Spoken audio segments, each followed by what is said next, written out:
first tonight, villagers on the outskirts of Leicester are campaigning to be removed from lockdown if it isn't lifted by this weekend. Hundreds in Glenfield have signed a petition, but the county council says while it understands their frustration, action is still needed to prevent the spread of the virus. Meanwhile, the Leicester Mayor, Sir Peter Soulsby, he says he now has the data which reveals a higher infection in only certain areas of the city. Well, for the very latest, our social affairs correspondent Jeremy Ball is in Birstall for us tonight. Good evening to you, Jeremy.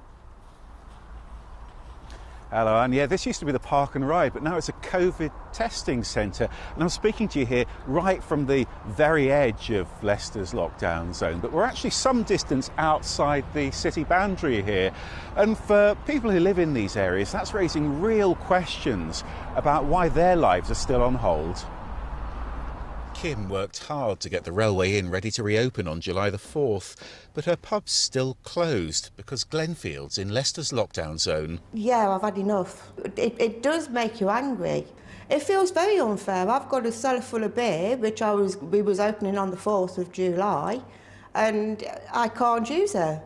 I can't use the beer.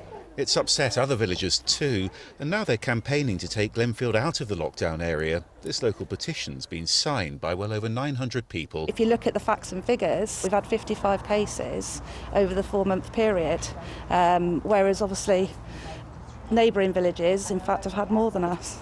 They're struggling to understand why people that they know that are close to them in surrounding areas are now able to enjoy the luxuries that we can't. So they can go on their holidays, their children have been able to spend the last few days at school, see their friends. But Glenfield shares a boundary with Leicester and its local shopping centres inside the city at Beaumont Leys. And choosing where to put the lockdown zone was always going to be controversial. The main M1 and A46 are boundaries which are easy to understand. That means Glenfield's one of several places outside the city which have been included. In Birstall, this councillor has asked the government to remove his village. So we're simply saying, please show us the scientific and the clinical reasons as to why we're included within the Leicester lockdown zone, because so far, in our view, the data does not support our inclusion, and we can't understand why we're still contained within the lockdown area. And in Oadby today, another push to encourage people to get tested.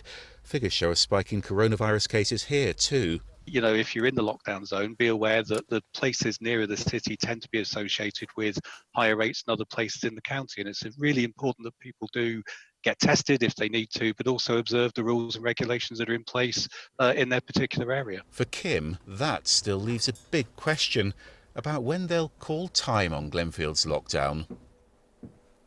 So, Jeremy, do we know then when this lockdown might end?